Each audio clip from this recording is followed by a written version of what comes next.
Hello. Welcome to the 2020 Portland Film Festival presented by Comcast. This year's festival is jam-packed with movies, workshops, panels, and more. To find out more information about the films we'll be hearing about today, or to buy tickets, just go online to pdxff.com. My name is Joe Stevens. I'm the Director of Programming, and we'd like to introduce our 2020 Filmmakers on the panel today. First up, we're going to Derek.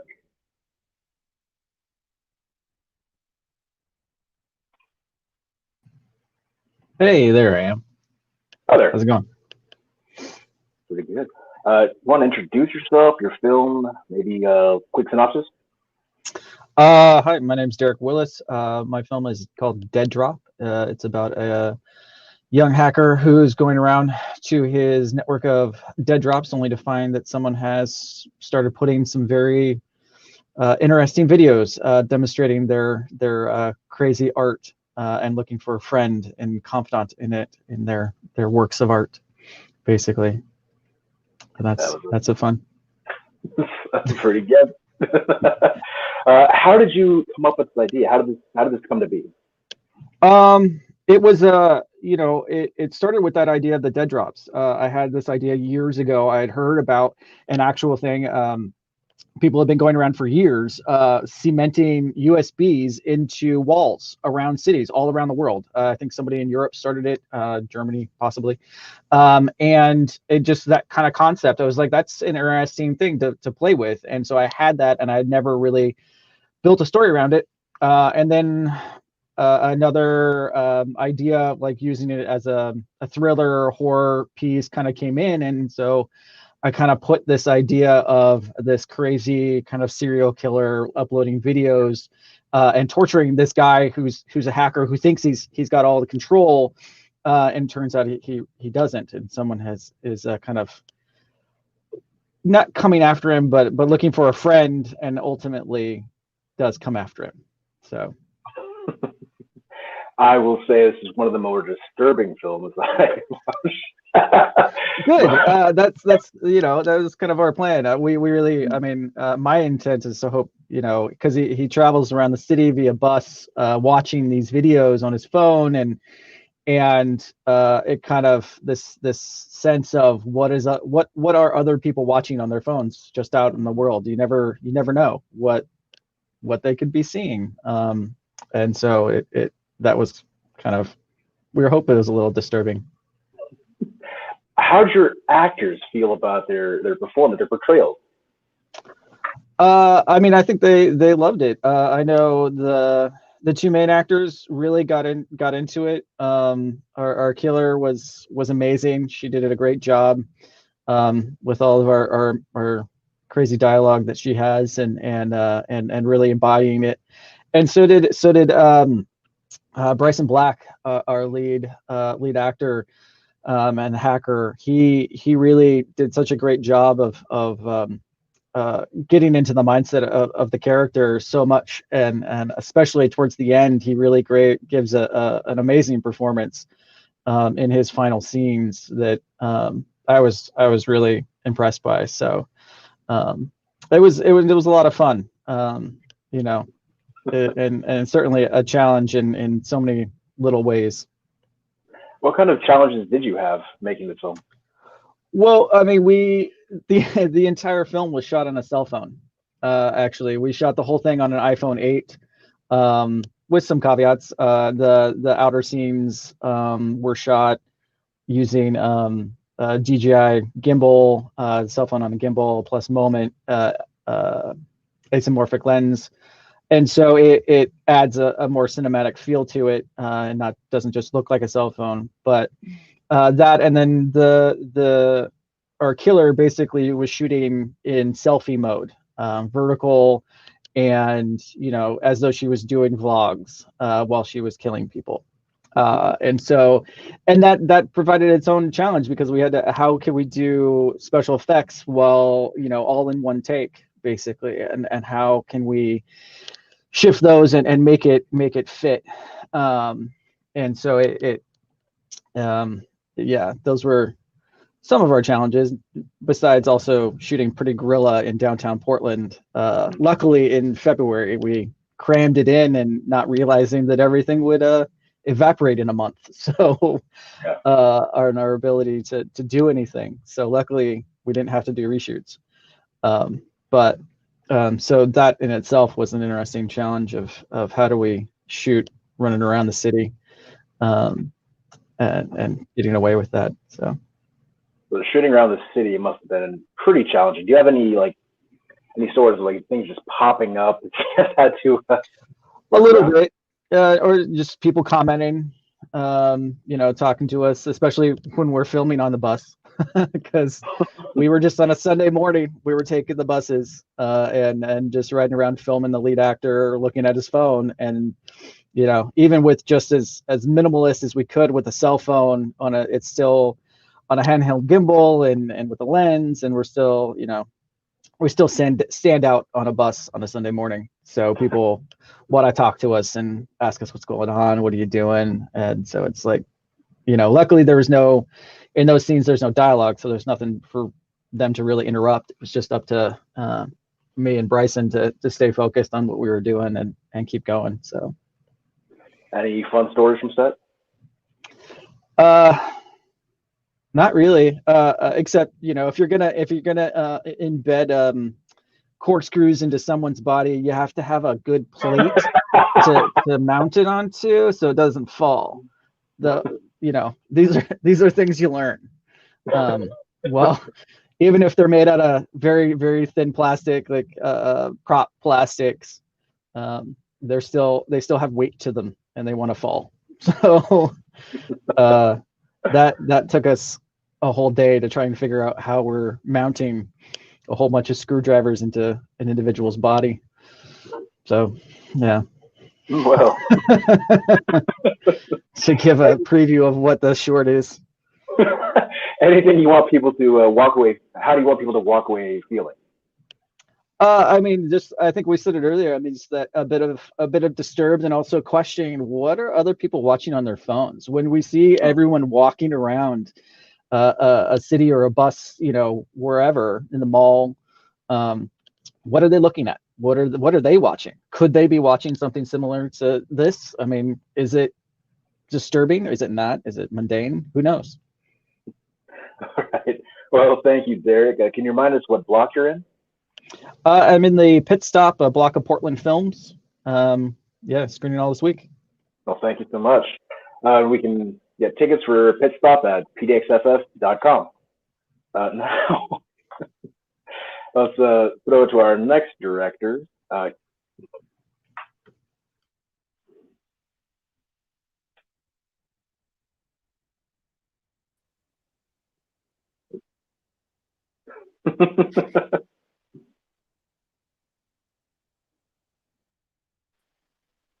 There we are. Hello. Hey. How's it going? Oh, pretty good. Awesome. So can you introduce yourself and your film? Definitely. So my name's Katie Cronin. My short film is called Costumes. It's a little film based on my real life fear of wearing costumes. And a friend convinces the main character to go to this party, and all of her worst fears come true as little worse and worse things happen to her throughout the night. So. Well, that is perfectly how you're thinking about. Do you have someone like that in real life? Someone who's gonna just pump you up to wear a costume? Yeah, coming out of film and theater, most people are pretty excited about a costume party. I've been pretty good over the years about talking my way out of it, but most of the people in the film are my real life friends, and they'll get me into a costume every once in a while. But it's now that I have a film about it, I don't have to explain it as often, which is great. Now, there's a little rant pretty early. Are those genuine fears you have, or just a few jokes? Yeah, I think it's definitely inflated for the film, but yeah, the idea of looking silly and then ending up in a bad situation, it just adds to the drama and the trauma. So well, yeah, that's definitely something you don't want to be caught in the in a little banana costume somewhere. So I get that. Right. How have you seen your film resonate with audiences? I believe you screened here last night. Yeah. I think that I hope that people take away like the humor of it, first and foremost. And I think people find it to be relatable. I think we've all got those little things that like we're stubborn about, and you don't, your worst fear coming true, and then realizing that it's actually not that big of a deal is an experience we all have over and over. So I hope that people find it relatable and charming and silly to see a bunch of people dressed up and running around a party. That's definitely relatable. Any memorable moments making the film? Yeah, we shot it on the 4th of July, which was kind of an odd choice, but it just was the timing of getting all the cast together. So dealing with fireworks going off around the neighborhood and all the other distractions that come with that holiday. But we kind of leaned into it, and it also made for some like exciting energy to be around. It was a silly small group, so there was a lot of quick changes, a lot of people crossing and changing and crossing to look like we had a very full party. But yeah, I think shooting on the holiday made it a little wild. I can imagine trying to get fireworks dampened to bits would have been, especially in yeah, right out in the street. There's an ending shot where we're on the porch, and we had to wait till pretty late for the fireworks to stop. Now, did you shoot this 4th of July, or did you shoot last? 2019, yeah, last 4th. Okay, I was gonna, Yeah. Now, can I ask where you shot? Just a general, like Northeast kind of. Yeah, we were up in the Alberta area in Northeast, at a house that my friends rent. So. Well, nice. Yeah, I was gonna say. Yeah. I mean, I know fireworks definitely on the east side are a little more, a little louder, a little longer. Yeah, on those narrow streets too, people firing them off. So what's coming up next for you? Oh, that's a great question. So the other project that I've been spending a lot of time on is a web series that I do. It's called Roommate Code. And so I've been finishing up the first sort of season of that, and I'm hoping to get that up online in the next couple of weeks. Any plans to expand costumes, or going to leave it as it?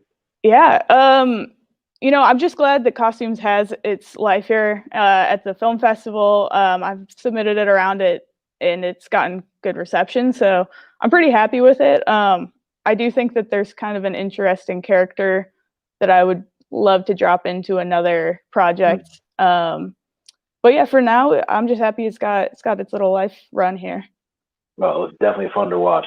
Well, thank you, Katie. Thank you so much.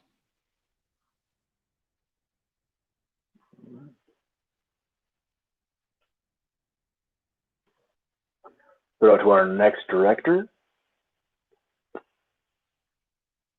Right. Good morning. Oh, you're muted. There, now I'm not muted. Oh, there we go. Morning. Oh, can you introduce yourself and your film, please? My name is Sonia Oberly, and I'm the writer and director of One Day Long Ago, which is streaming on the Indigenous panel. It sure is. Could you let us know how your film came to be? Well, it took some time trying to find the funding for it, and actually I found funding through an Idaho Arts grant and a Potlatch fund. And I had been working on like the short script for a while because my idea was to merge the Nez Perce language into like a contemporary script, which is hard because you have the native speakers of the Nez Perce language, which are in their 70s and 80s, and then you have the younger speakers, which aren't as fluent in conversational Nez Perce. So I was trying to find like a easier way to tell the story. And working with young subjects is always. Did you have much trouble wrangling? Or is it happy? I don't want to say that whoever showed up got to be in the film, but it kind of did turn out that way because it was so hard working around scheduling and so hard working around who could get a grasp of the script.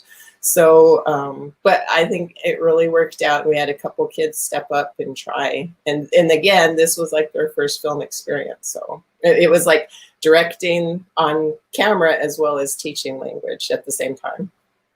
Now, that's one thing I really loved about your film was the teaching of language and sharing. And that's, I'm trying to figure out how to word this. I mean, I lost touch with my roots. And I'm glad that communities are still, trying to teach each other. Well, it's true across the country with native languages. And I think there's like a whole resurgence of trying to see what language is available out there and like what means. And the good thing is like now we have things like apps and we have YouTube tutorials and even TikTok. I mean, that's like a way to at least connect to your roots. How has reteaching your youth their language, their history, how's that been coming along actually? Well, I'm in Idaho, and so a lot of the curriculum is actually in the schools. There's options for like at least a couple of the, if you're local on the reservation, there are options for you to take language courses. And I think slowly we're getting the information out there. And even if like you're in the local colleges, actually you can, Nez Perce is still a language that there's enough connection that you can learn it. You can at least the core like basics of it anyway. That's very nice. I'm a big fan of that. Have you seen your film resonate with audiences? It's only played to like a couple of local gatherings, and I haven't really, it's slowly getting out there, but yeah, I think there's always a shock to see our stories being on screen. So that's always like refreshing to see like, this is possible. If anyone with a camera, go out, shoot your stories because this is possible because we have the means and the technology to get our stories out there. We always like to ask about happy accidents, things you didn't quite intend to be in the film, but, showed up because it was nice to include. Were there any happy accidents with? I think the happy accident was our cinematographer, Andy Koyama. We were shooting on the reservation, and we had an initial ending where it would just be very subtle towards like, because I don't want to give away the story, but there's an appearance of like this mythical, we play around with this mythical creature being in the background of this story. And we were going to just let it play out subtly.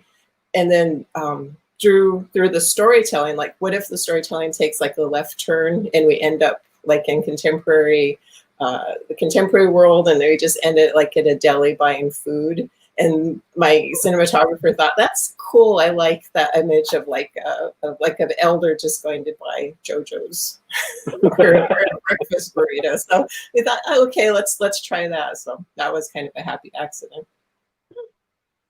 Well, that sounds like a fun one. Any memorable moments? Well, it was a long day. I'll tell you that, because it was trying to like harness their energy and get them excited about what we were doing, because they couldn't quite understand, because again, my cast was from like 8 to 12 years old. Mm-hmm. And just trying to get them, they couldn't quite see where this was going and what our end product would be. So by the middle of the day was like, should we give them candy? How are we going to finish like the shots that we need? So that was very memorable, just like trying to stay, I mean, for the whole time, the crew has to stay up, and we're trying to, it's kind of the opposite of trying to make these kids energetic to like, we're almost done. I promise we're almost done. I'm very impressed. You got everything shot on one day. It seems well, it took like the process of 3 days, but I had minimal time with the key like scenes. So the kids was basically one day. And then I had a couple more days to get exteriors and work with the other things. But my initial title when I started was Once Upon a Time, because everyone knows they can connect with Once Upon a Time. And then I went to the translators, and that's like, we don't have that. I was like, well, could we translate it to Once Upon a Time? It's like, nope, we don't have such a word. So then it became, what is it then? Just tell me. Then it became One Day Long Ago, not Slahain Wakipa. So it's like, good, let's do it. We'll do our own version. That works even better. Yeah. Anything coming up for you next? Actually, in pre-production, a documentary.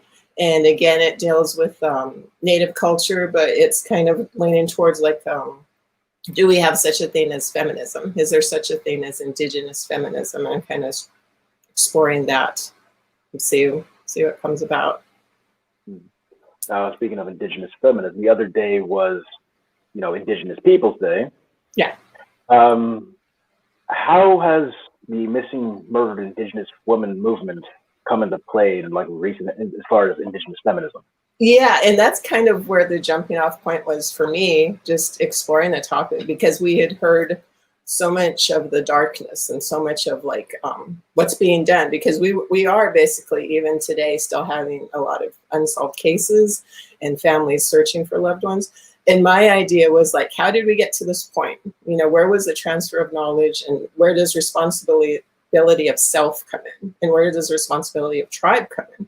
So that was kind of my idea of this documentary, which will be like a short version of it. But there's so much that plays into the whole missing and murdered Indigenous woman problem. That was that's something I really look forward to watching. Thank you. Yep. Thank you for having me. We can find Sonia's movie on the Indigenous Shorts block. You can buy tickets at pdxff.com. I'll throw it to our next director.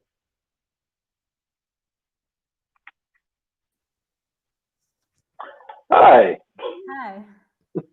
Good evening, I should say. Yes, thank you. Now, can you introduce yourself and your film? Yes, my name is Sophie Lascar, and my film is called Newspaper News. It's a short film. Yeah. Could you tell us which short block you're playing in? Well, it's in the Growing Pains of Female Gaze short films block. Perfect. Oh, perfect.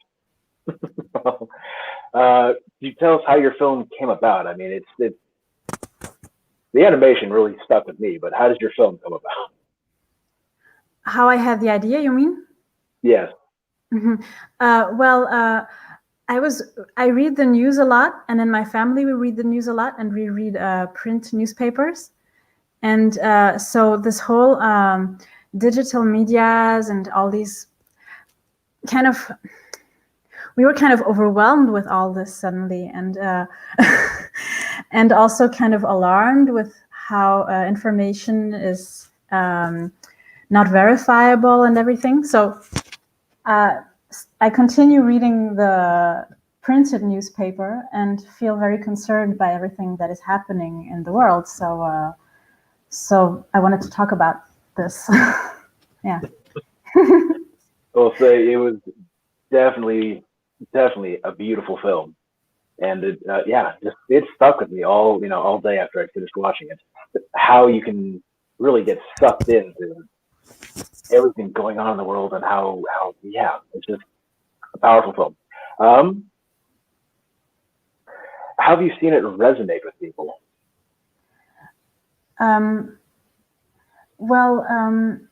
It's very different. Some people don't quite understand it. And other people are very moved and think that's just what they've been going through in the past years, what's going on. And it's very different with animation films anyway, because it leaves this space for how you interpret it and how with your feelings. So depending on what you have at the beginning, before you even watch the film, it will have a completely different impact on your emotions. That's a fair point. How difficult was it to animate this?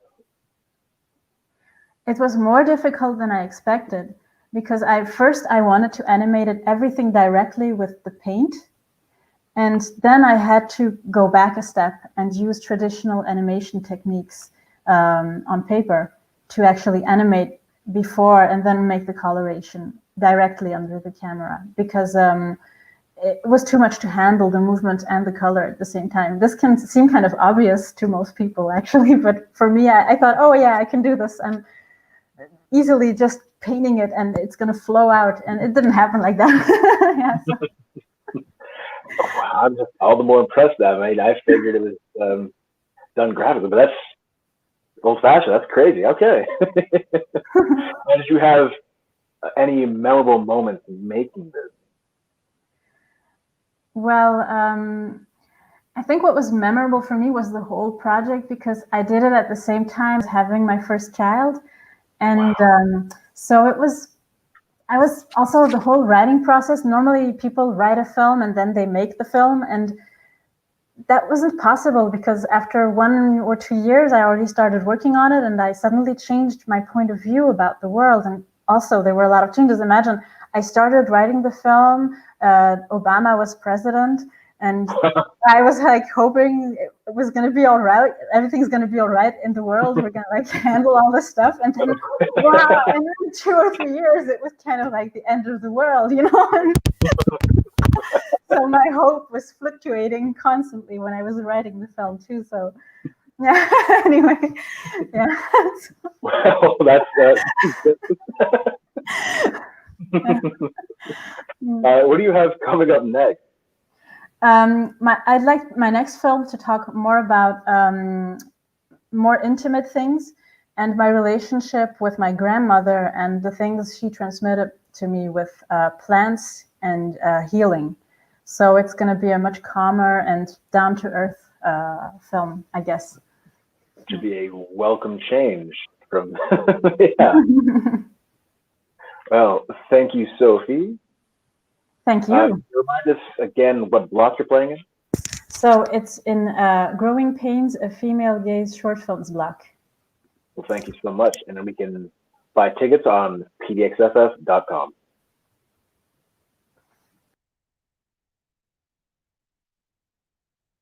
If we have one more coming up. Oh, two. Let's toss it to Susan. Hi. Hi there. How's it going? Pretty good. Yourself? Good. I'm glad to hear it. Can you introduce yourself and your film? Hi, I'm Susan Tony, and my film is Have a Nice Day. Have a nice day. Can you give us a quick synopsis? Yes, it's a short dance film, and the kind of main themes in it are female competition and censorship experienced by women from like the outside world, and then how we kind of interpret that into self-censorship, or how it can turn into it. But then we also kind of keep a twist to it and keep it fun and light. As fun and light, yeah. Did you have any problems making this? Any bumps in the road making this film? Funny, so the film, we have a number of costume changes and tried to keep like the colors bright, and there's a lot of props used as well. So the night before, I was getting all of my costumes ready, and there were certain ones where I'm like, okay, hanging these up in the closet, nice and steamed, no wrinkles, and then I forgot them. I got to the studio, I was like, don't have them. But luckily my co-star Jalila, she had brought some extra stuff. So that was like the biggest one. I was like, I'm so prepared, and I completely forgot like half my costumes. Although the costumes were incredible for this film. How did you pick what you were going to be using here? We were talking about different themes and kind of colors that we wanted to use. And then I also had a fellow dancer friend who has a cabaret company come and just help us style everything. So once we kind of got into the space, saw what everything looked like and lighting, we just picked it off of that and what the theme was of each section that we were working on. Well, it's fun. Any memorable moments from set? In the space, there was a bathtub that I wanted to use. There's no water in it, but it's like a standing bathtub with feet on it. And pre-production, I'm like, it doesn't make sense. It might be a little like overkill and whatnot. But luckily when the cinematographer got in, he's like, oh yeah, we're totally using that. And so I had brought an after show bottle of tequila. And so, or after film. And so he's like, why don't you guys just get in and just chill and just like have a drink. That's always fun. How was it filming so many different styles of dance?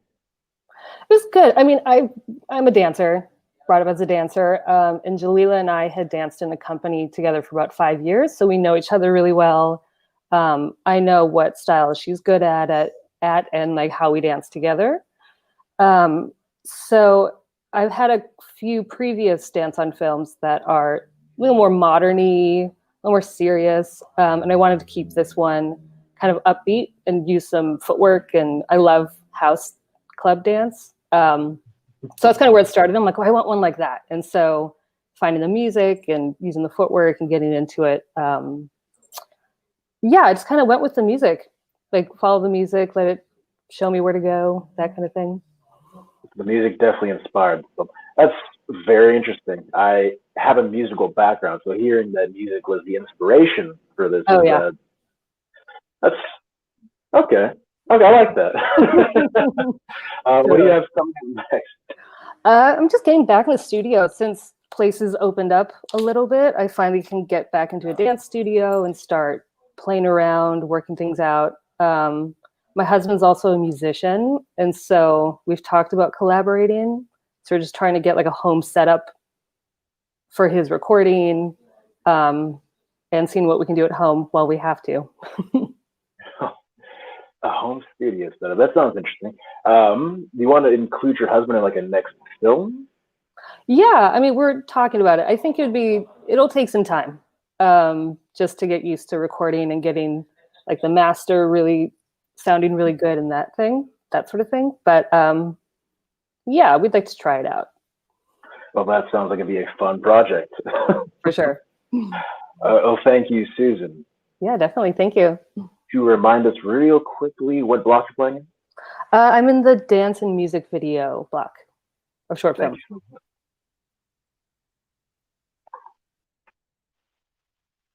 I think we have one more left on this block. Oh, there we go. Hello, it's me. Good morning. Would you mind introducing yourself and your film?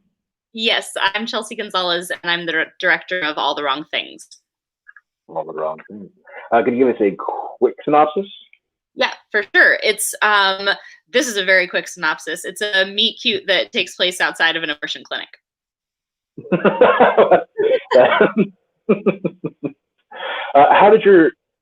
How did that come to be? That's such an interesting topic. How did that pop into your head? Well, I've recently learned that from a couple of films now that I tend to take heavier subject matters and I kind of portray them in a lighthearted way. How it really started though is this one. I used to live in New York. I live in Los Angeles now, but I was on the bus, the metro bus one day, and I was crying because it was a terrible day. And I didn't think anyone had seen me. And I was in the back of the bus just sobbing. And this woman came up to me and gave me a lollipop and then walked away.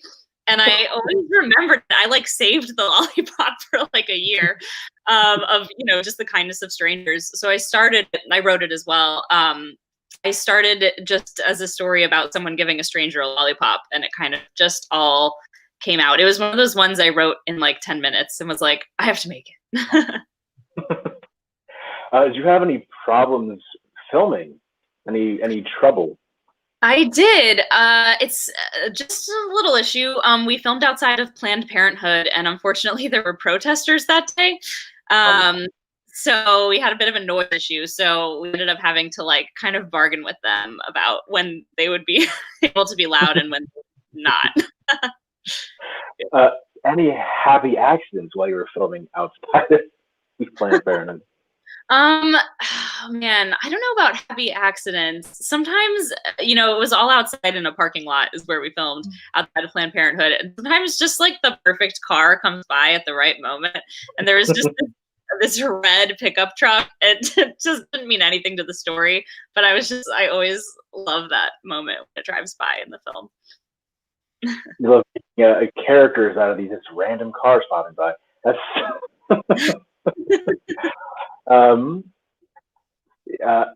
Wow. What's up for you next?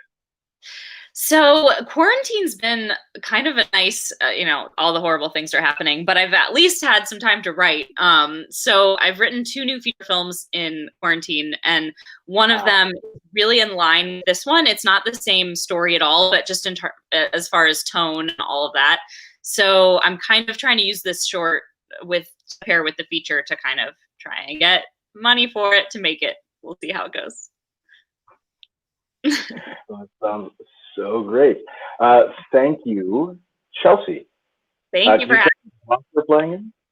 Oh, I'm playing in the Laughing at You comedy shorts block. Thank you so much. Thanks for having me. Now, I believe we have enough time for a little panel here.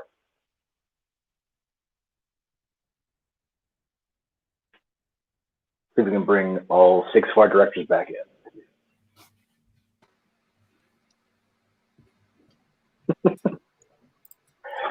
Hi there.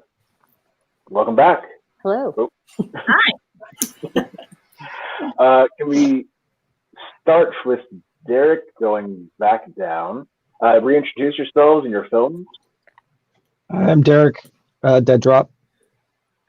I'm Katie. My film's Costumes. Sonia, One Day Long Ago.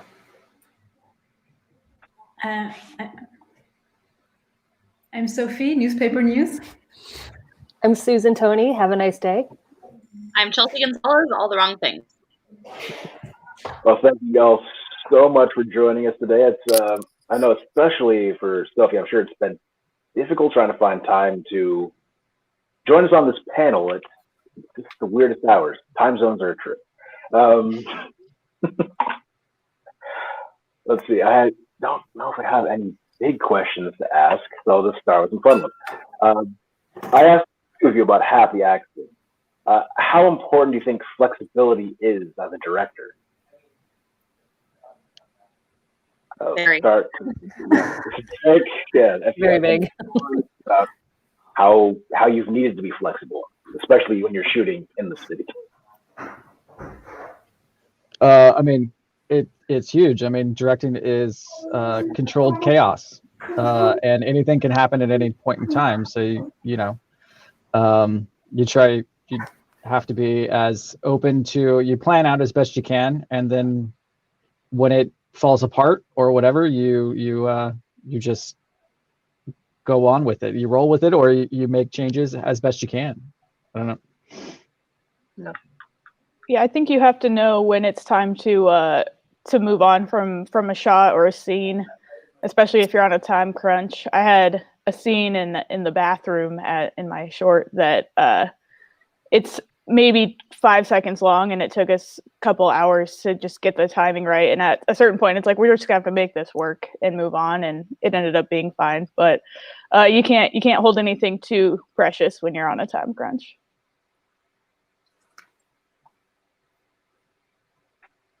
Wow.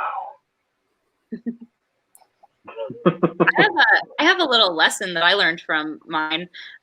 We were filming all outdoors for the whole thing, and at the last minute, we realized that there's no access inside, so there was no bathroom on set for the crew or cast. And so the last minute that day, we had to order a porta potty to be delivered, like ASAP. Just a little lesson for everyone. Make sure you. Preparedness is a great thing out there. God, how do I want to word that? How important is making sure you have all your ducks in a row? That kind of making sure if you need a porta potty, just getting everything set up.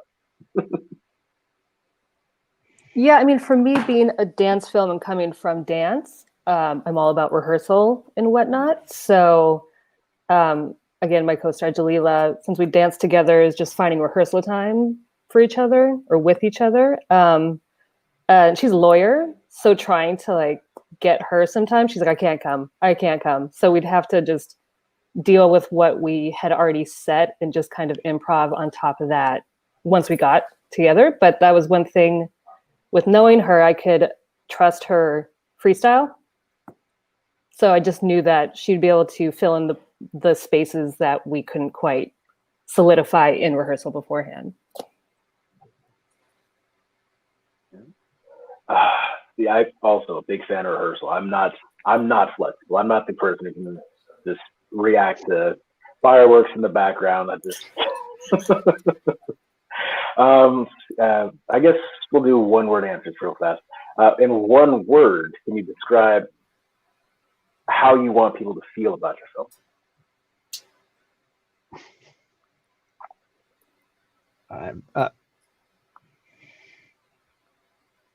Strange. Happy. Charmed.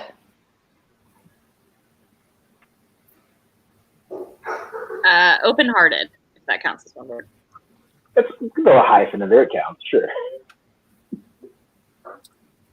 I'll say excited.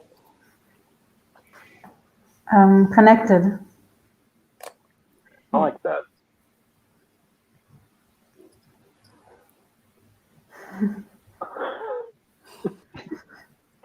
Okay. Can you tell us just one more time where you're all streaming? Mine is streaming in the Pit Stop, a block of Portland Films. My film is streaming in the Indigenous section of the festival. Mine is also in Pit Stop, Portland Films. Wow. I'm the Laughing at You comedy shorts block. I'm in the dance music video block. I think releases tomorrow.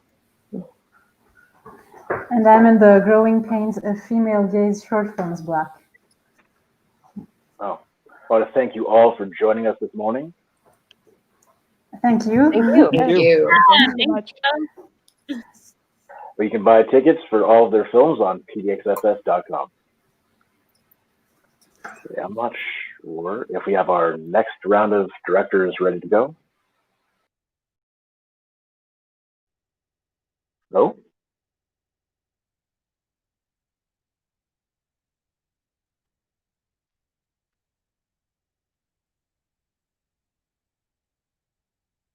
Okay.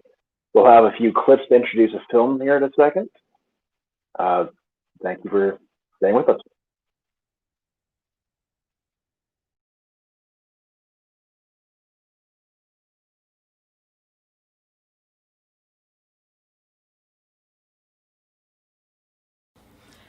My name is Katie Cronin.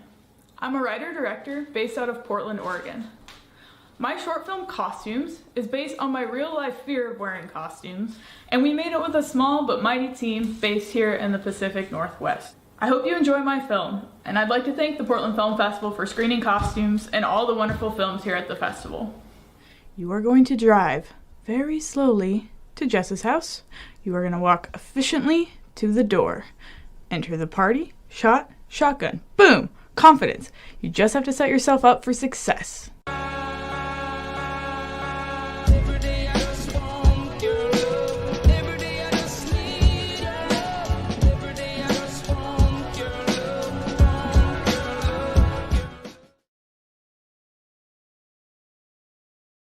Hi, I'm Christiana Wu, and I'm from Seattle, Washington. I'm the writer, director, and producer for the short film Alvin. Alvin is about a man who receives free healthcare at the expense of his freedom. The story stems from the significant life experiences I've had in the past. I wanted to convey internal struggles, external circumstances, and the downward spiral that manifests as a result. You can watch Alvin today in one of the sci-fi blocks. And of course, I'd love to hear from you. For more information, please check out alvinthemovie.com. Enjoy the show.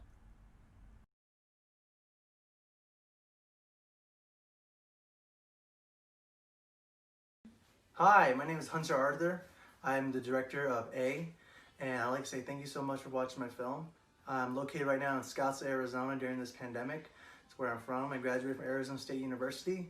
And A is about a story about a kid who gets an eye disease and he's finding his little purpose in life. And that is what our short film is about. I hope you enjoy it, and thank you so much.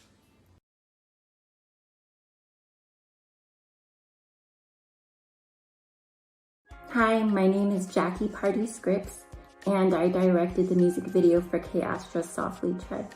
So what really struck me about this song when I initially listened to it was it's got this really like dreamy 70s quality to it. But I thought it would be interesting to juxtapose that kind of light poppy sound with more dark images. When we see K. Astra painting the dresses and painting the photos and painting herself, it's her way of externalizing her inner feelings on her outer environment. And it's very abstract and it's very visceral. It can make people feel a lot of different emotions. You can project almost anything onto those images. I'm here in Austin, Texas. I'm a San Antonio native. I love cold brew, great cinematography, and public radio.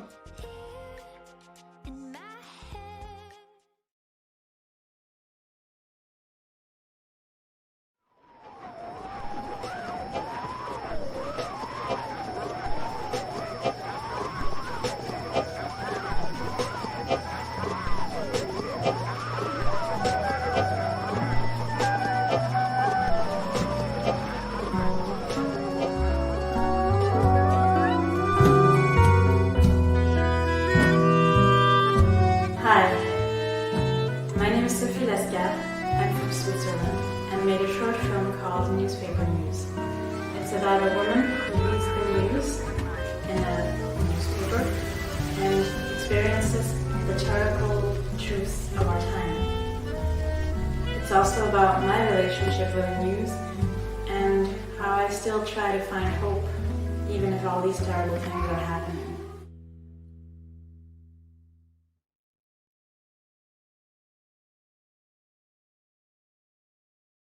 Hey, I'm Rooftop, and I'm a fashion designer, filmmaker, and creative director of the Brand Advisory. I'm currently in New York City, and my film is Time Ain't Enough. Time ain't enough, Lord in my hands. Devil on my shoulder, he enticing me to dance. Devil on my shoulder, fallen angel by his stand. Why so much pain in the mirror? Watch about every other chance. Time is a music video by Glenn Lusayan that explores Glenn's past as a kid, struggling in school, and how that may affect his relationship with his parents. Despite Glenn's parents wanting him to succeed in school, Glenn understands that his heart really lies in the arts. This concept was very personal to me.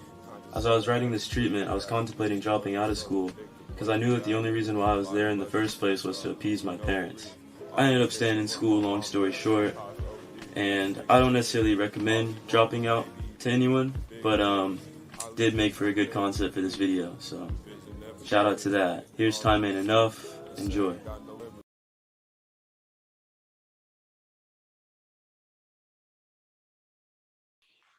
Hi, I'm Seattle filmmaker Wade Chitwood. I'm the writer, director, producer of the film The Prospector. My film is about a mysterious asteroid prospector who is searching the universe for his fortune. The prospector's journey takes him to a place where he has to look directly at his soul and decide what he's willing to sacrifice to achieve his ambitions. Portland rock band, the Shivas, they supply the soundtrack. Their music guides the viewer through the prospector's journey with a kind of foreboding 60s surf rock narration. I hope you enjoy the film. Thanks.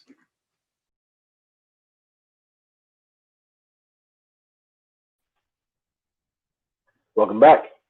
Let's bring our first director, Wade up. What? Oh, hey. Just saw your intro video. But would you mind reintroducing your film and give us a quick synopsis? I'm sorry, I couldn't quite hear you. It kind of broke up there a tad. Sorry about that. Hi, would you mind introducing your film and giving us a quick synopsis? Sure. My name is Wade Chitwood. My film is The Prospector. The Prospector, it's a science fiction film about a asteroid prospector who is searching the universe for his fortune. And in the process, he has to look directly at his soul and decide what he's going to sacrifice to achieve his ambitions. And the great thing about it is I was able to score the Portland rock band, the Shivas, to do the soundtrack for the movie. And their soundtrack actually adds, 30% of the story to the movie. So I was lucky there. Now, how did you come up with this story? You know, I knew you were going to ask me that. It's why not? Basically, it's three stories that I had, and I kind of Frankensteined them together. And I don't know, have you seen the movie? Without giving it away too much, there's the center part where it's kind of very Ray Harryhausen, and I was just sitting around one day and just started drawing and came up with that story. And then I was watching this movie called There Was a Crooked Man with Kirk Douglas, and it's a Western, and he gets put in the Yuma prison, Arizona prison in like 1880. And when he's in there, he meets this other character, the Missouri Kid, who's played by Burgess Meredith. And Burgess Meredith is doing life without parole, and it's a horrible place. And so he's just built this entire world inside of his head, and that's how he's surviving. Like, he even goes to Kirk Douglas at one point and says, you got to get yourself a farm and just work that farm all day long. And every once in a while in the movie, you would see him, he's just kind of drifting off someplace. So by seeing that and these other things I had together, I just kind of cobbled it together. And then one day I was like getting ready for the music, and I thought we're going to do like, kind of the alien music, sci-fi music. And then I heard the Shiva Zone, KEXP, and I was like, I wonder if I can make that work.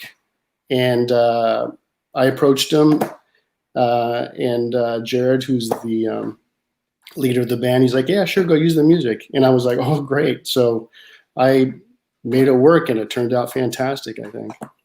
Yeah, cobbling together three stories and having musicians influence a good part of that. Did you have any challenges getting this, from concept to finalization? It was 3 years in post-production, so that was a bit of a challenge. And there was only like 3 days of principal photography. And so when I went back to start working on the cockpit scene, I realized I didn't have a headrest behind him. And so there was just kind of this blank spot behind his head.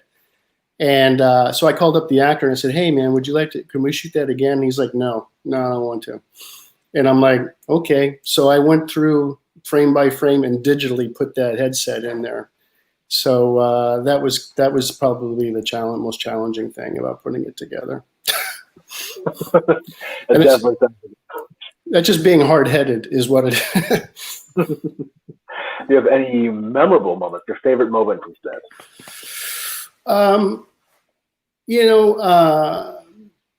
Probably my most favorite moment is just when it all started to work. I love the happy accident because you're not planning for something to happen. You go, oh, that's good, I'm going to use that. But when I put the Shiva's music underneath it, and it just narrated what I wanted to say anyway. And it's kind of basically almost a silent movie. The main actor doesn't say anything in the movie at all. And so when it started working, I was just like, oh, well, I'm like, this is going to work, So that was my happiest point, was like, oh, it works. How have you seen your film resonate with people? That's funny because for me, like when I watch a movie, like say I'm watching a murder mystery on television, I immediately start going, okay, who's the killer, right? Like I'm starting to pick the movie apart before it's even getting going. And so if you watch my movie, there's a lot of breadcrumbs that's going to lead to the final end of the movie. But I've noticed that some people, the audience sophistication varies from one end of the spectrum to the other. Like my parents could watch that movie and they would not get any idea, what was that guy at the end for? Or what's he doing? But then there's other people who get it and go, oh, I love it because you've told this whole story. And it's, like I said, it's basically a silent film, but there's breadcrumbs that lead you to the end of the story. So like either you love it or you don't get it. It's kind of what my audience has been doing. Well, that sounds pretty fun. Do you have any projects coming up? Yeah, I've got a lot of projects coming up. I have I have one film in post-production right now, and I have two in pre-production. And then I did a movie in 2011 called The Comet Chronicles. And I'm making that into a TV series. So I just finished the Bible on that, and it looks really good. So I got a couple of avenues I can go pitch it, and fingers crossed something happens with that. And I forget the guy who talked last night. Tom was his name. The guy from Amazon. Yeah. He really inspired me because he was just like, they're looking for content, and I have so many stories that I want to tell, and and everything's at your fingertips now. Like I did all of the Prospector on this laptop computer. It's just me and the computer. So to answer your question, yes, I have things going on. Well, thank you so much, Wade. Can you remind us what block you're playing in? Say again? Can you remind us what block you're playing in? I don't know. I didn't look it up. That's fair. I think I have that information somewhere. Thank you. I have a billion tabs open. Right. In the meantime, anything you want us to know about your film? I want people to realize that there's kind of there's a message to it, and don't look at it at face value. But it's also it's a movie that's got hope, kind of, but don't get lost in the minutia, I guess. So just have fun with it, but try and take something away from it. And I believe we have you playing in Just After the Turn, a sci-fi short block. Right. Yeah. Well, it is a sci-fi movie. So. All right. Well, thank you so much for joining us this morning. Thank you. For Just After the Turn at pdxff.com. All right. Thank you very much. This has been fun. You guys are doing a great job, by the way. This has been sensational. Thank you. Yeah.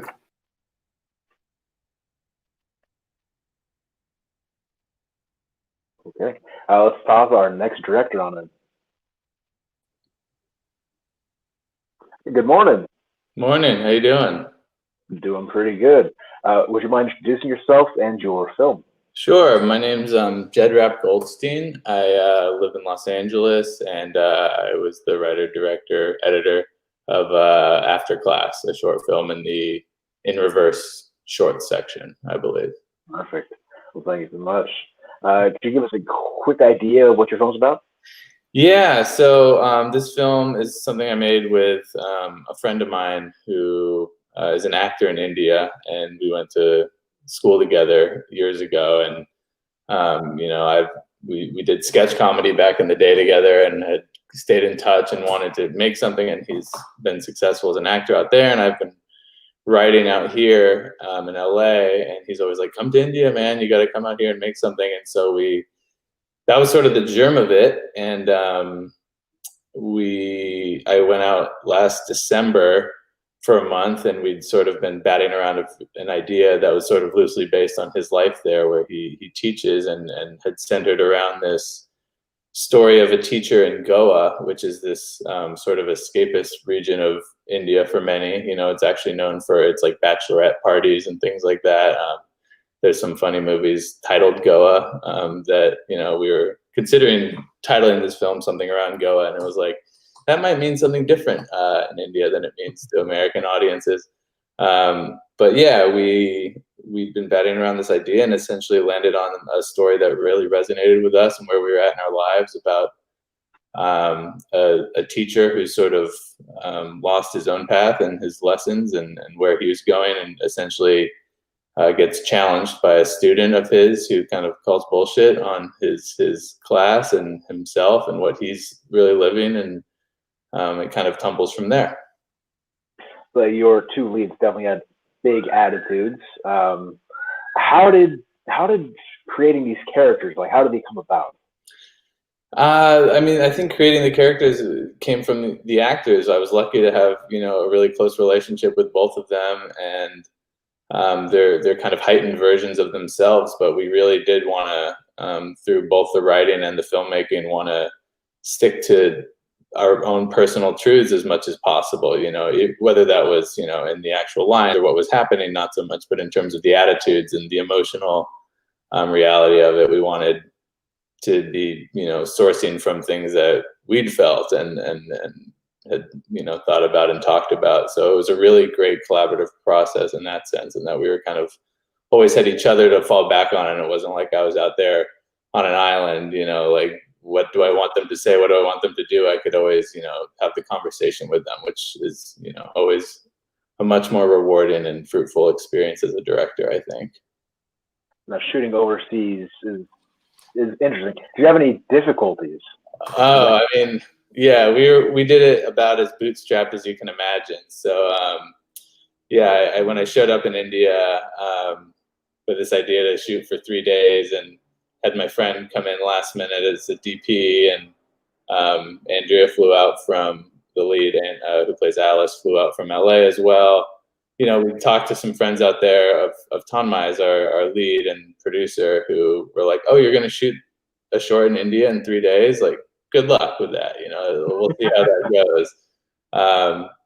And a lot of things had to come together for us to be able to pull that off. You know, namely that core group of people really going above and beyond, especially Tanmay, who's the lead and producer, who was also our local fixer and sort of could turn maybes into yeses, and, you know, and that sort of thing when it came to getting sound equipment and things like that in a pretty rural area. So yeah, there was about as many hiccups as you could imagine, but we also got insanely lucky to be able to pull it off in the time that we did.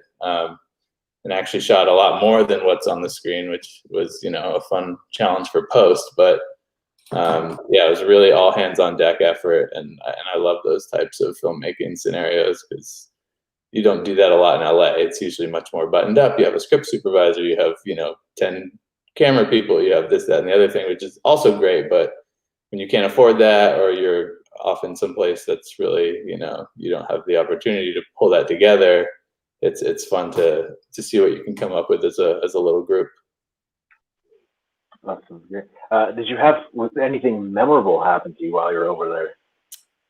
I mean, every moment. I mean, this is definitely like, you know, a white guy in India's perspective, but every moment, it's about as different of a place as you can imagine in so many ways. And yet, you know, I think, you know, some of the memorable things just from a filmmaking perspective were the ways things came together, you know, the way we were able to shoot the actual class scene, which was in a friend's house. And, you know, we had catering from a local, you know, chef, housekeeper, who came and, you know, helped us out with that. And, you know, up to the day of, we didn't know how many people were going to be able to come to the class and be in the class. And people just really came through in so many ways. And it was like pretty special that moment when all of a sudden we had, you know, 8 people there helping us out. And, you know, thanks to Tanmay and yeah, that was just, you know, I think there's a moment in every film where you're like, are we really going to make this happen? And it was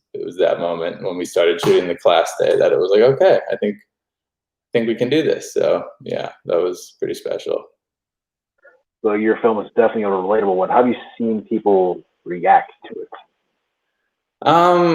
Because it is, like, you know, a pretty personal story, and it's really about these characters. I think there's going to be mixed reactions. You know, I think there will be people who really connect with it and see it, and other people who it's not for them. But I wouldn't try to make a film that worked for everybody. And I think that, you know, for the people it does connect to, my goal is just to make it as meaningful and heartfelt and genuine as possible, so that they can take something away from it for themselves. But either way, whether you like it or you don't, I would hope that it keeps you locked in, and you at least finish it. You know, that's I think the one criteria for good filmmaking is don't change the channel, you know. Anything you want us to know about your film? Yeah, I guess just that, you know, what the great thing is about these festivals and types of films that you guys bring together here is, you know, a reminder that great stories come from small places. You know, they're not, even if it's in a huge context of like intergalactic war or World War II or whatever, you know, it comes down to being about these small personal relationships and chances people take on each other. So I hope that, this small story is something a little bit different, and like I said, keeps people interested in taking away something from it. But that's for them to decide. Yeah. Do you have any projects coming up? I actually just finished my day job, which is on a writing for a TV show, which I'm excited to come out in like 2 years whenever we can finish shooting it. But as for my own personal projects, I have another one in post that I also shot pre-pandemic. So I have, thankfully I did a lot of shooting before the pandemic started. But other than that, just writing new stuff, and yeah, maybe be back here in a year or two. Yeah, so we hope to have you back. Thanks. Thank you so much for joining us. Can you remind us what block you're playing in? Yes, After Class is screening in the shorts block in reverse. Available on Comcast On Demand and on the Portland Film Festival website. Well, thank you so much for joining us this morning, Jed. Yeah, thanks for having me, Joe. Take care, everyone. Okay, I think we're ready for our next guest. Hello. Hi, good morning. Hey, how's it going over there? It's going pretty well. Could you introduce yourself and your film? Hey, yeah. So I'm Ben Young here in sunny Dayton, Ohio, and my film Gooey Goats is playing here at the Portland Film Festival, and I'm pretty hyped about it. So yeah. Now that's an interesting title. Where did it come from? Well, I mean, so I guess I'll explain the crux of the story, but yeah, it's about a goat kid, Bailey, whose one big dream is to leave her boring old farm life, and her father, who isn't a huge fan of that plan, until a goopy alien parasite drops out of outer space and takes over his brain with a plan for world domination. Then he becomes a real big fan of that, and so they go on a really goopy and slime-filled romp around town until things start getting a little bit real, and that parasite starts getting a little bit scary. Yeah. So where did this idea come from to make this film? So it was a winding road to get there. I started writing it when I was in film school, and originally the idea was like something of the sort of like what happens when somebody realizes that like there's, I guess, some parasite or some little puppet master thing like controlling their mind and like pulling, I guess, the strings of their life or something like that. But I just kind of spun the wheels on that idea until suddenly I was like, what if I like did this, but they're like animals? And then like, and then I was like, gooey, goats, gooey. And then that pretty much was like, I guess I just kept kind of riffing on that from there until I really kind of found a story that like I felt connected with me, but also was just like wild and like crazy enough to justify like the amount of time it would take to do this. Cause I haven't mentioned it yet, but this is a stop motion film. And so those can take a hot minute to make. And so, yeah, I think my goal in the end was to try to like make some visuals like that I hadn't really seen before in a lot of short films, both stop motion and otherwise, while also just making a crazy story, I guess, that felt true to me. So that was pretty much the genesis of the Goo, I guess. Now with stop motion, now you have a lot of challenges. Were anything particularly challenging about this film?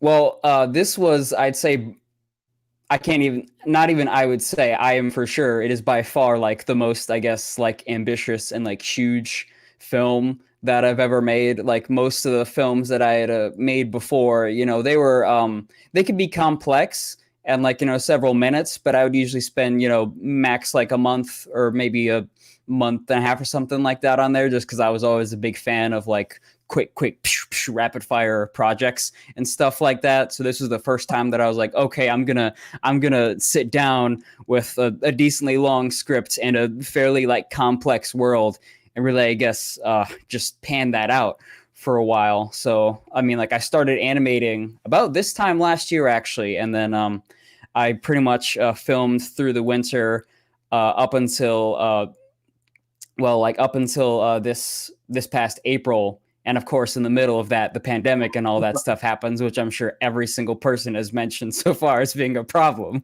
So that was a decent deal. But I would say for me, it's just having a movie with so many moving parts, so many different setups, like a lot of different locations, like directing like professional actors and such for the first time. I don't know if it sounds like a cop-up just saying everything, but like kind of everything, I guess. It just felt like such a big step up from the things I had done before. But in a lot of ways, I was really happy that I did it, because I realized I was capable of a lot more than I would have ever thought of before doing this one. Yeah. So what made you decide to do a 180 and go from rapid fire kind of projects to something that's painstaking and just... Yeah.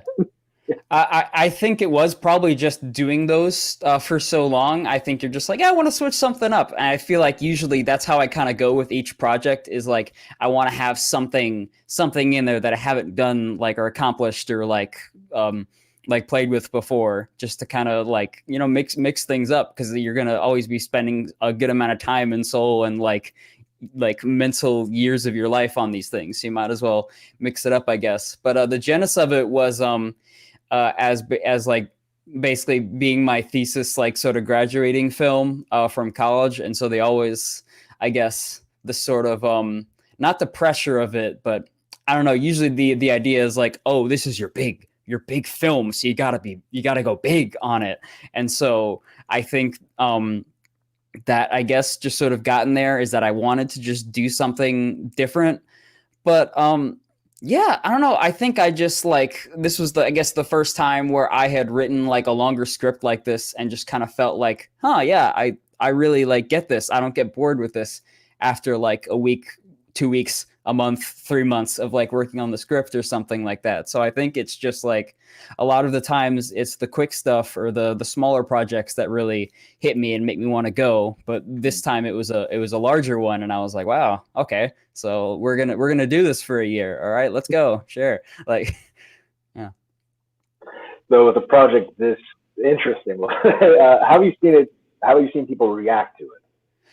It's been really fun, honestly. It was a bummer originally, because obviously a lot of the spring and the summer sort of exhibition events kind of got canned and such, and so like there was sort of a plan with a lot of other like indie and student filmmakers around Dayton to have sort of a big showing at a local theater, and so of course that didn't happen. But honestly, one of the most gratifying things was, after like all of those months of like toiling and stuff, and especially once the pandemic happened, just sort of working alone on all of it, was finally showing friends, collaborators, and even like people who I'd never really actually like met before, and just kind of see what they think. And it was honestly really nice. It's as you can imagine, a pretty like intense, sometimes a little bit gross movie, I guess. So a lot of people are like, oh God, that's a lot of goo in there. I don't know all about that. But like seeing the people who kind of like just watch it and just, I guess, I don't know, just get excited about it, and I guess just really like emphasize with like a really specific kind of film. It's really gratifying. I don't know. I always enjoy films that feel like they have a really like specific personality and have like, a very like specific, I guess, like point of view of the world that you don't always see, whether that's serious or funny or weird or anything like that. And I don't know, I always just tried to like, I guess, stay true to what I enjoyed and like what I thought was like interesting when making this. And so to finish that up and then send it out and have people be like, wow, yeah, I get this too. It's like, whoa, hey, this wasn't a complete waste of time. Yes, awesome. So, yeah. I'm sure that's always gratifying. Do you have quite any projects coming up? Yeah, so I'm working on like a few sort of smaller things just to kind of get back into the swing of things. I don't want to just immediately go and do 2 humongous films again. So I've got this like a strange little kind of, I call it a mixed media animation, but that's just because I want to combine a little stop motion and a CG. Basically, it's about this lonely little fella who decides the best way he can fill the black hole of loneliness in his heart is to sort of go through these weird alien like physical modifications or something like that. that's what I want to say about that right now, just because it's a goofy little film. But I don't know. Again, I'm just excited to like try different techniques and kind of see what's coming up. But yeah, no, I'm just excited to have people finally start to see this film. But yeah, I just always like to keep the options open. You know, the sky's the limit for any other film that could come next. But yeah, I don't know. Got some good stuff. Yeah. Well, thank you, Ben. Thank you. What block you're playing in? Yes, I am playing in the animated short films block. The Journey is Here. So yeah, it was that's a good block to be. A lot of good animated films, but you should see Gooey Goats when you go there. You got to see that one. You know you want to. Oh, you definitely should see it. Thank you, Ben. You can find tickets for the animated block on pdxff.com. Absolutely. Thank you. Okay, I think we have a few more directors ready to go. Let's bring in our next one. Good morning. Hi, how are you? I'm doing well. How are you doing? I'm good. I'm here in LA and continuing lockdown and having school at home and all those frustrating things. The school at home, that just, I don't know, I'm stuck on that for a second. I am using my phone for these since I procrastinated on getting a webcam, so every webcam for the 100-mile radius is sold out. Can you tell us your film and? Sure. My film is Like Holy Wine, and I believe it's playing in the Music and Dance Short Block Film Festival, or Short Block of Film. Can you give us a quick synopsis? Sure. This is the story of a breakup, but it's the moments after a breakup when you've sort of decided things are over. And that moment when I think we've all experienced when you sort of can't leave the room because you know that the next thing that you say will be the last thing that you ever say to each other. And so in our story, the heroine, played by me, says her last words to her ex through a dance. Interesting. So where did you get the idea to make this film?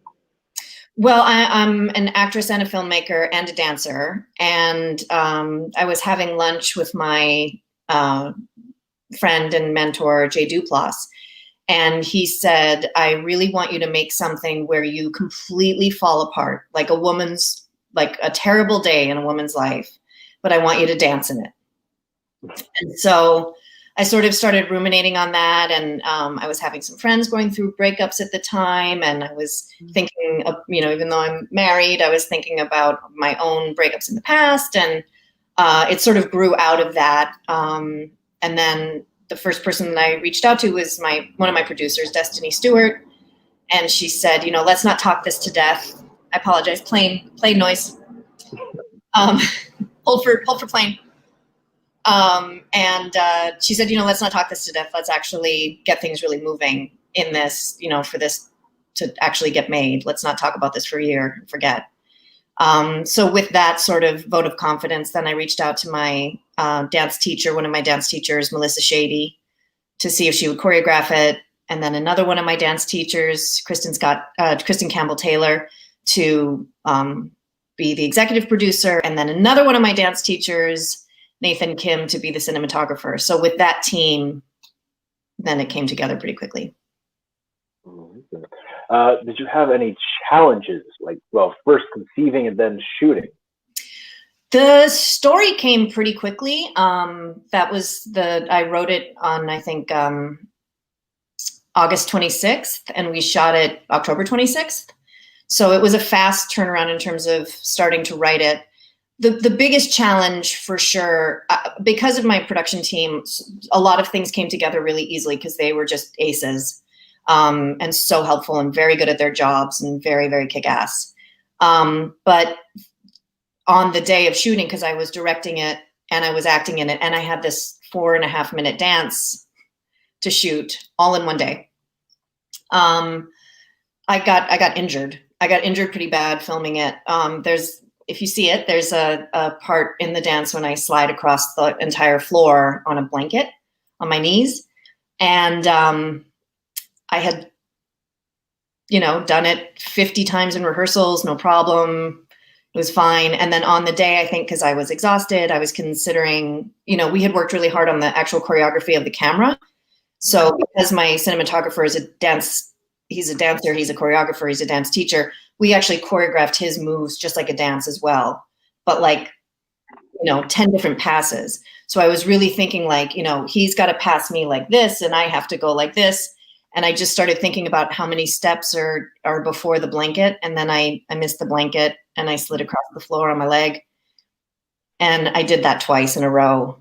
And so my producer came up to me and she said, do you need anything? Because we have to do this again. And I was like, I need to cry for 30 seconds. I need you to hug me. I don't want the crew to see me crying. But I need to cry. And then I'm going to be okay. And let's do this again. So the next day I was like, I had chunks of skin missing and big bruises. It was gnarly. But in the film itself, you'll see it's like a beautiful moment. So it was worth it. Oh, yeah, wow. Yes, that's definitely a challenge. What was your favorite moment making this movie? My rehearsals with Melissa. Melissa is really important to me. She's a really good friend and a very important sort of figure for me as a dancer and creator, and I'm inspired by her. So our rehearsals together, which we rehearsed for about a month at the studio where she taught Ryan Heffington's Sweat Spot, that became a really important part of the process, sitting with her and talking through story and the inspiration behind the story, and her finding all those little bits of story that I told her and putting them into the dance was amazing to see. And just those rehearsals were so, so special. And then working with Matthew Del Negro, who plays the boyfriend, was just, every moment of that was sheer joy. He's incredible. Do you have any projects coming up? Well, as an actress, I just finished season 2 of the Apple Plus show that I recur on, which is called For All Mankind. And I encourage you all to watch it. It's a really, really great show. We just finished season 2. And as a writer, I have a couple pilots that I've co-written that I'm excited to get into the world. And then over lockdown quarantine, my writing partner, Emily Robinson, and I wrote a period piece about Regency England that was really hard to write and really fun to write. And I love it. And I hope it gets made. Well, thank you so much for joining us this morning. Thank you. Thank you for having me. I'm an Portland alum, so I'm very excited to be back. I was there, I think, 4 years ago with my other short, Step 9. So I'm grateful and happy, and I hope you all love Like Holy Wine. I thought you sounded familiar. Could you remind us again what block you're playing in? Music and dance. Thank you so much. Thank you. Well, we have a few more directors left. Can we send to the next one?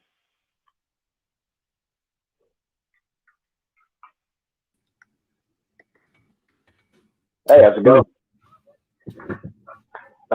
Introduce yourself and your film. Keith, my director name is Rooftop, and my film is Time Ain't Enough. It's a music video by Glenn the Sand. Nice. Could you tell us what it was like filming this, how this came about?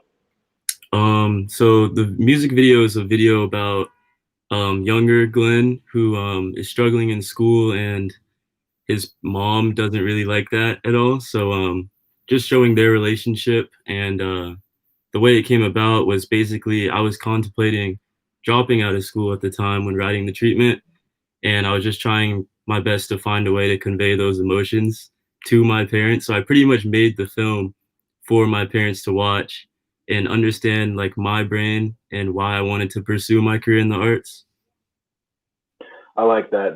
Putting something on film, that's just a way to talk to people. That's good. Yeah. Any trouble shooting this? Yeah. So the budget was actually only $300. So pretty much the trouble was just finding a way to like finesse everything. Like the camera was just my friend's camera. Then the cinematographer was just a buddy of mine. The main actors, one of them was my roommate's little cousin. Another one was my roommate's boss, who luckily liked it when I pitched it to her. But yeah, it all worked out in the end. Yeah. So shooting a music video is a little different from like a short film because you're specifically pairing your video to a song. What kind of trouble did you have on that end? Honestly, it was really fluid of a process in the pre-production. I'm working with Glenn, who's my creative partner on most things, so we kind of have like a very like mind. So when I heard the song, it just immediately came to me. I like that. Like when it's nice and easy. Yeah.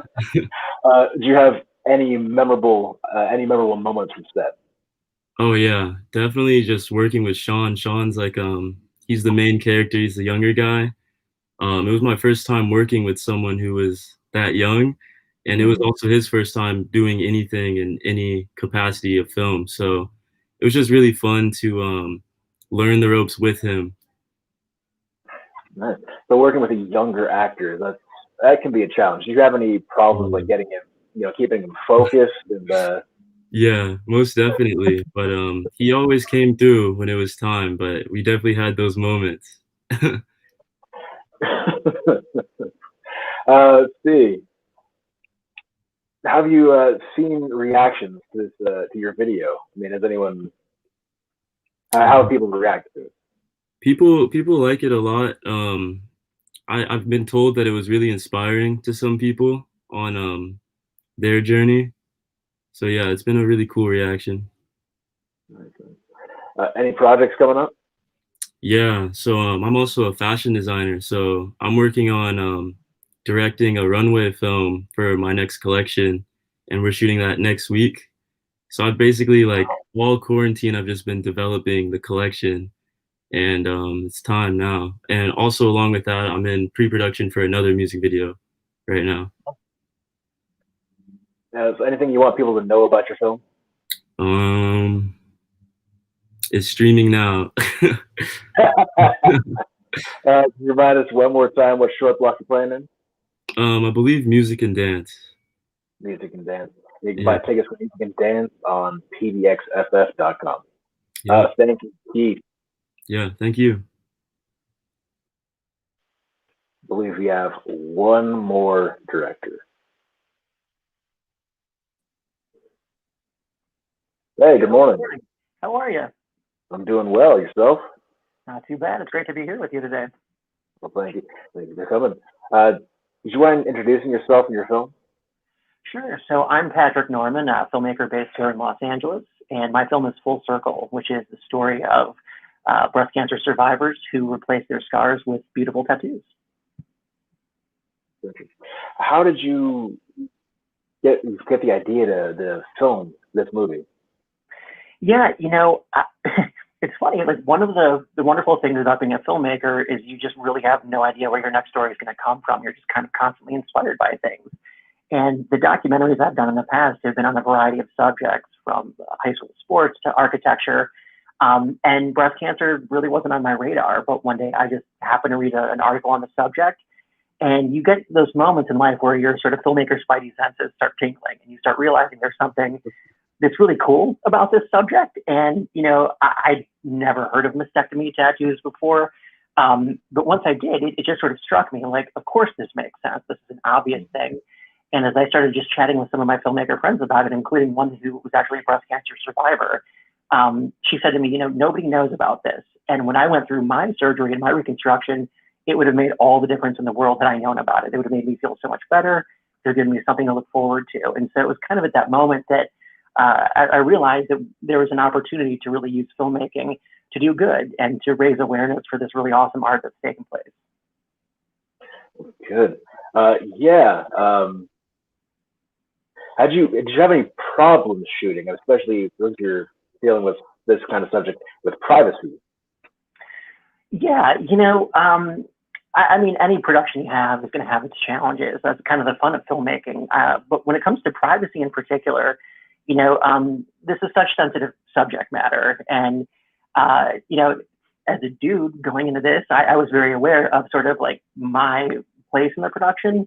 And I wanted to be as respectful and thoughtful in my approach to this material as I could be. And what I found funny is when I started working with these women, I learned very quickly that breast cancer survivors have gone through so many doctor's consultations, so many surgeries. They've exposed themselves to so many people that they've kind of gone numb to the process. And so, when we were talking about the photography and going to do some of it, I was much more apprehensive than many of the subjects, where they were kind of like, "Are you kidding? What are we here for?" Whereas I was trying to be a bit more distant and respectful. But yeah, I wound up in my relationships with them just warming up to the subject pretty quickly. Yeah. What was your most memorable thing for event on set?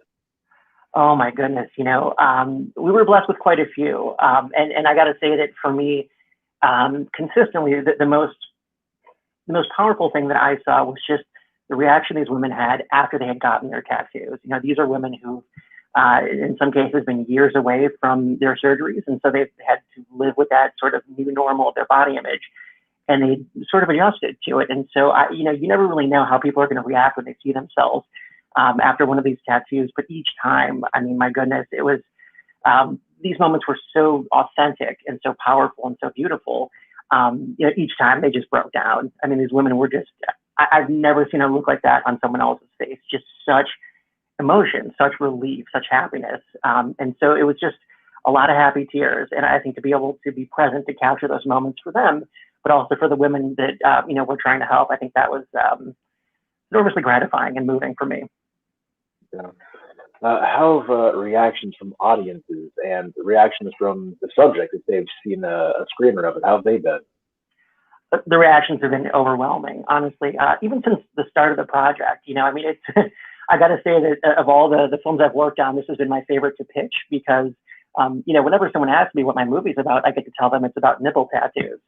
And there's that great pause where they sort of look at me with a raised eyebrow, but then, you add the context and you tell them it's for breast cancer survivors who've had mastectomies and so forth. And you watch in that moment, their reaction change immediately because they start going, oh, wait a minute, like so many people, we all know someone who's been touched by breast cancer, who's been affected by it.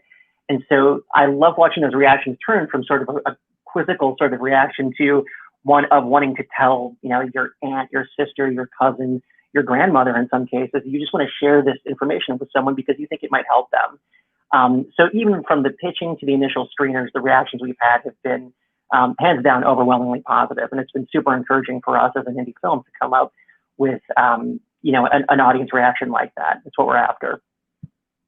Great. Yeah, I'm glad everything's been positive. Because, yeah. How was it finding a tattoo shop that would just allow you to come in and film? It's interesting. I mean, look, there are a lot of tattoo artists in America and across the world, and we happen to find a few that had really started specializing in this particular kind of art. Many of them had just come from a traditional background in tattooing, doing all sorts of things. And the tattoo artists had their own specialties.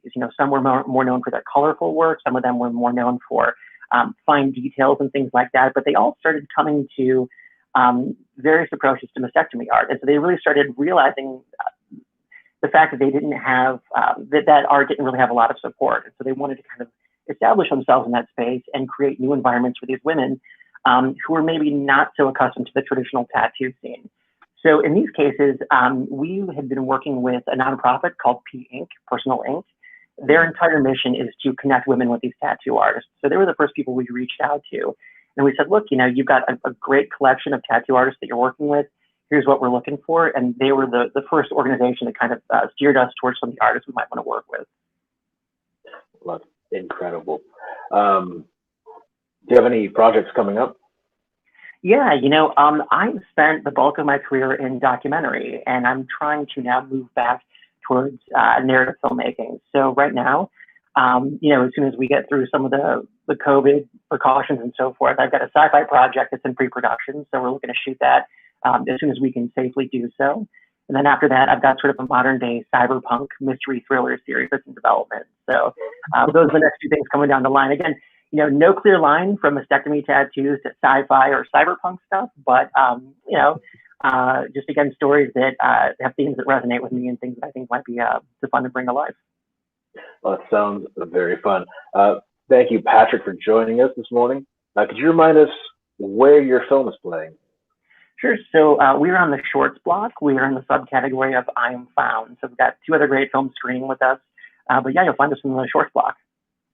Thank you so much, Patrick. My pleasure. Okay. We should have a couple of quick intro videos, and then we'll be back with the panel.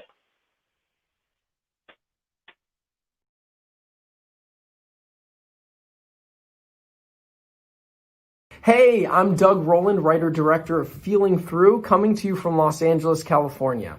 Feeling Through is the first film ever to star a deaf-blind actor. I made it in partnership with the Helen Keller National Center, and we are thrilled to be a part of the Portland Film Festival. In addition to the film Feeling Through, we also take it around the country as part of the Feeling Through Experience, a fully accessible 3-part screening event that also includes a supporting documentary following the process of casting and working with our deafblind actor Robert Tarango, as well as a panel discussion and Q&A with the deafblind community. If you want to find out more about that, go to feelingthrough.com and sign up for our mailing list. We'll let you know about the next opportunity to catch that whole experience as well. But in the meantime, check it out at the Portland Film Festival. We'll see you there. Hi, my name is Jackie Party Scripps, and I directed the music video for K. Astra Softly Tread. So what really struck me about this song when I initially listened to it was it's got this really like dreamy 70s quality to it. But I thought it would be interesting to juxtapose that kind of light poppy sound with more dark images.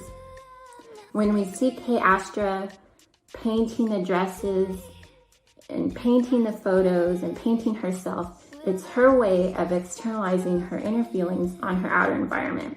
And it's very abstract and it's very visceral. It can make people feel a lot of different emotions. You can project almost anything onto those images.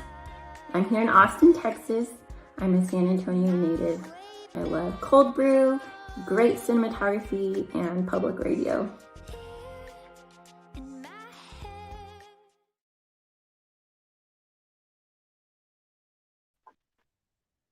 Hi, welcome back. Let's go into our panel.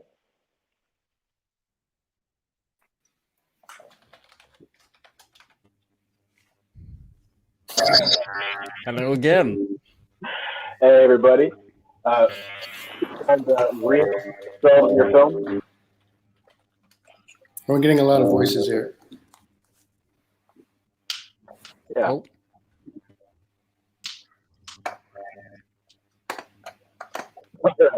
Would you mind introducing your film? Is that on mine? Oh, I guess I'll go. Yeah, I'm Ben Young, and I have my stop motion film Gooey Goats here in the animated short film block. Hi, I'm Leonora, and my short, Like Holy Wine, is in the music and dance short block.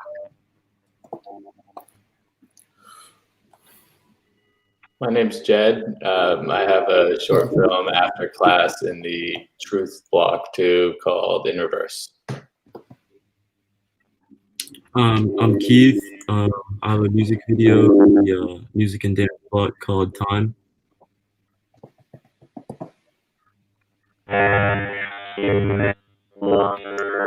Nice. My name is Wade Chitwood, and my movie is The Prospector. Awesome. So I believe it was brought up earlier, I think by Jed, that sometimes you shoot way more than you need. And I know my friend's an editor. He'd rather have that than have you shoot, too little and have to reinvent it all. What are your thoughts on overshooting or on, yeah?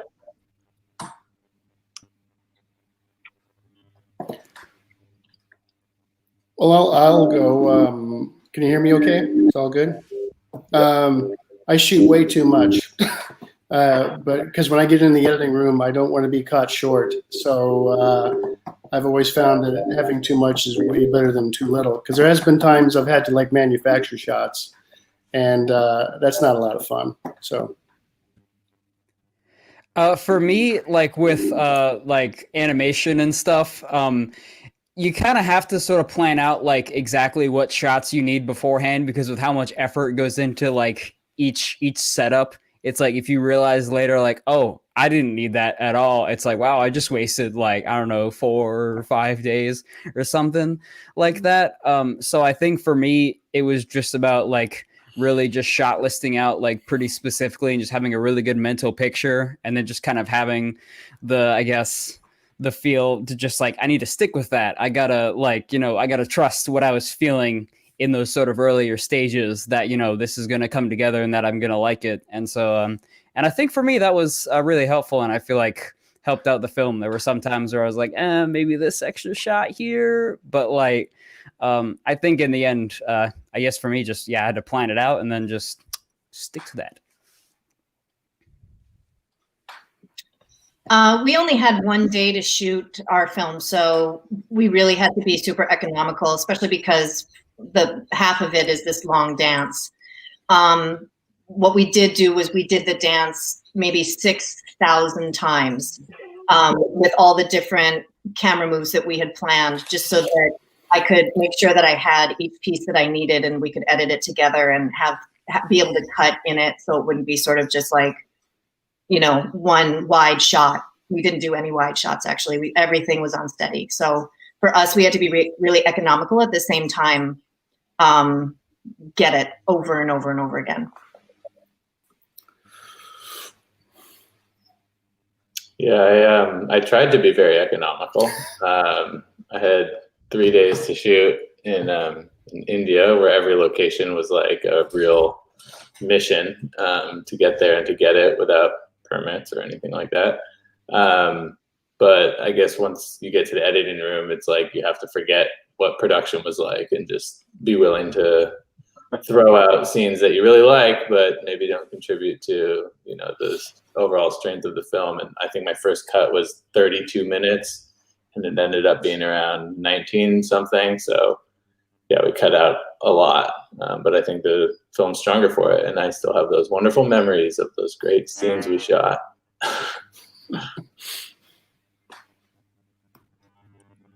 I did a music video, so it's a bit different of a process, but every single time I shoot, I always make sure I allot like some time to do just random B-roll shots, and I do plan out every single shot in pre-production, but for this film in particular, when it came down to the editing room, there was a lot of those B-roll shots that made the film flow better, so I had to like change my ideas around a bit, but yeah. No. That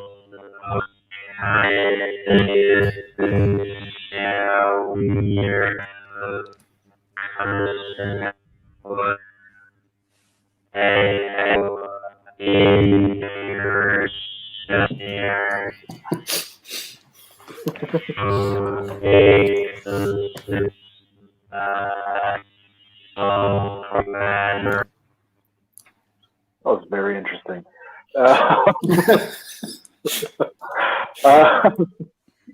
Patrick, we're only laughing because we can't hear you, not because of what you said, only because we couldn't hear what you said. I swear to God, yeah, you're not laughing at whatever you just said.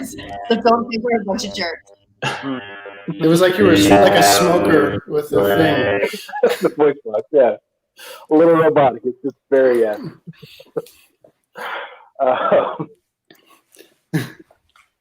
let's see. Okay. Well, we wait to fix Patrick's body here.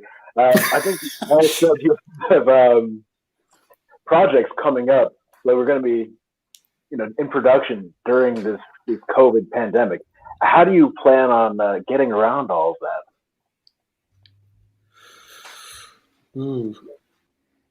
I mean, sorry. You go ahead. No, you go ahead. I just came off of production for the Apple Plus show that I recur on, which is called For All Mankind. And so we actually went back to wrap up what we had started before lockdown. And the COVID protocols were super intense. We had to get tested every day. Every person on set who would ever be without a mask or would be near someone, so hair and makeup, camera, We wore masks up until the bell rung, and then we took the masks off, and then as soon as cut, we had to put the masks back on. So we were hiding masks in our costume, and it was very, very complicated. And I would say, I think the next thing that I shoot will have to be COVID friendly. It'll have to be a small cast. We'll have to budget for testing and have to make sure that we're working with people that we trust, so we can say, can you stay, safe in the days leading up. And I think it's just something we're going to have to build into budgets until who knows. But I think that's what it's going to take. It's just going to have to take figuring that probably 25% of your budget is going to have to go to COVID protections, unfortunately. For sure. I think being in the animation world, it's kind of a thing that it at least has some advantages of being relatively easier to produce, sort of socially distanced, than say live action and stuff like that. For me, I've always kind of enjoyed keeping my productions, however big they are, at least relatively small enough that I can theoretically film it in my house and with say friends and stuff like that, or they can say record lines remotely and stuff like that. So that's been I guess a production pipeline that's been relatively easy to outfit to the pandemic and stuff like that. But it also means that it's a little harder, say, if you do want collaborators to come over and help build sets and stuff like that. It does mean you got to kind of be relatively tight with them, just so that that if you are going to be bringing some people into the bubble and stuff like that, hopefully you can trust them, and that hopefully that they have not been infected with the virus. So yeah, it's I guess been an interesting adaptation, but I don't know. I think at least in some ways limitation does breed creativity, I guess. So yeah. Yeah, with me, I'm just going to spend a lot of time on pre-production, good storyboards, and a great shot list. And so the thing I'm planning on shooting won't be probably till next spring anyway. So hopefully we'll have a vaccine by then. So.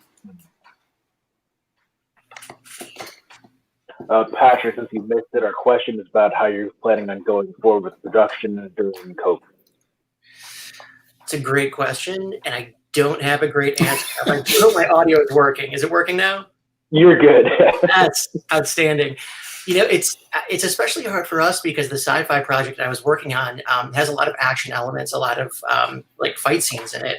So it's really challenging to look at how to film things with actors in such close proximity, particularly on an indie budget. If you're a larger show, you can afford the hit that people were talking about in terms of carving out a large portion of your budget for safety, which you absolutely should. But I don't know that a lot of us indies have a great answer for this yet. A lot of people are still kind of figuring this out. And honestly, it's pretty hard when it seems like the information you're getting is changing constantly, because I think that we can only plan in terms of the information that's available to us. And so it's a lot of adjusting on the fly, like we often have to do in production. But yeah, we don't have a great answer yet. We continue to try to figure it out. Yeah. Now, like Ben earlier, who went from doing fast-paced things to animation, how do you feel as a director that once in a while you need to step out of your shell and do something completely different? Forgot to mute myself. I think for me, it's mainly just, I don't know, because I guess I want to, and I don't know, you only got so much time, I guess, to make the stuff that you want. And so I don't know, I just just trying to make the coolest stuff I can, I guess, and just sort of feeling like, hey, you know what, I want to step out and do something different, so might as well, I guess. Might as well follow the old crow down the dusty trail or something like that. So yeah, I hope that answered it enough. But yeah. Nope. And like Lenora earlier, who directed and wrote and was the leading actress for a movie. How many of you have worn like all the hats of production? And how has that affected your work? It drives you crazy. I mean, you can't find anyone you can depend on, better than yourself sometimes. So then you find you're doing all the jobs, and you're going, geez, I don't know how to make a DVD, or you're writing C++ code for something that you've never done. So, but for me, it's the whole learning experience anyway. So you come out of it, more polished and, just better for taking it on.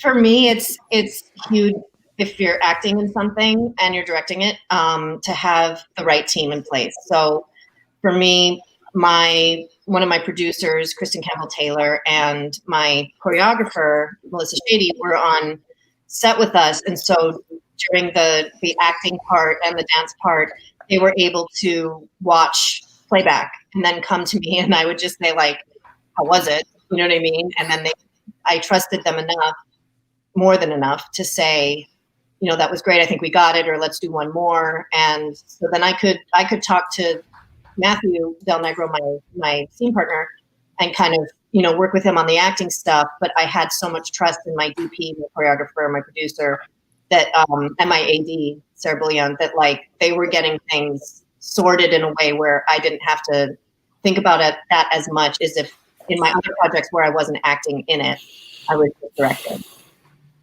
But you still have to lead. That's the thing. When you're the director, you still have to lead. Like, so there's an amazing picture of me that my other producer, Destiny, took, where I'm in the middle, in front of the monitor, and I'm giving direction. Like, my hands are up, like I'm clearly, but I have tears streaming down my face because I had just been acting in the scene, like, and I'm like, all right, so let's get that again, guys. And sounds about right. Oh, man. Yeah, I feel like those two questions are sort of pointing at the blessing and the curse of independent filmmaking, which is you can like pivot to do anything you want. And like, I think most filmmakers do want to do not just like one genre of film. Like, that's something that studio execs think about, but filmmakers think about stories and what they want to tell. And they could be all sorts of different things, but then to tell them you have to be 9 different things in one day, and it's insane, and you can barely pay anyone. But like, that can be also the joy of it. Like for the short I shot in the fest, is like the actors were not just actors at all. They're holding stuff for what would be the grip team, and doing their own makeup and costume and transpo and like everything. It was all hands on deck, and I think that can actually create a really great relationship on set if they don't want to kill you. But it's a give and take. Well, and I certainly think that while it's an exhausting component of independent filmmaking, at the same time, we're all creative people, and creativity can come about in so many ways. And so for me, it's always been fun to sort of apply that same creative approach to any aspect of filmmaking, whether it's the writing, the directing, the editing. Producing is very creative. Even approaching the distribution of your film is, particularly in this new COVID landscape, we've got to be able to come up with new ideas, new approaches. And I think that, like I said, for as exhausting as it can be, it can almost also at the same time be very creatively satisfying. Yeah. Let's see. Just real quick about funny stories. You guys have any stories from set that you just want to share?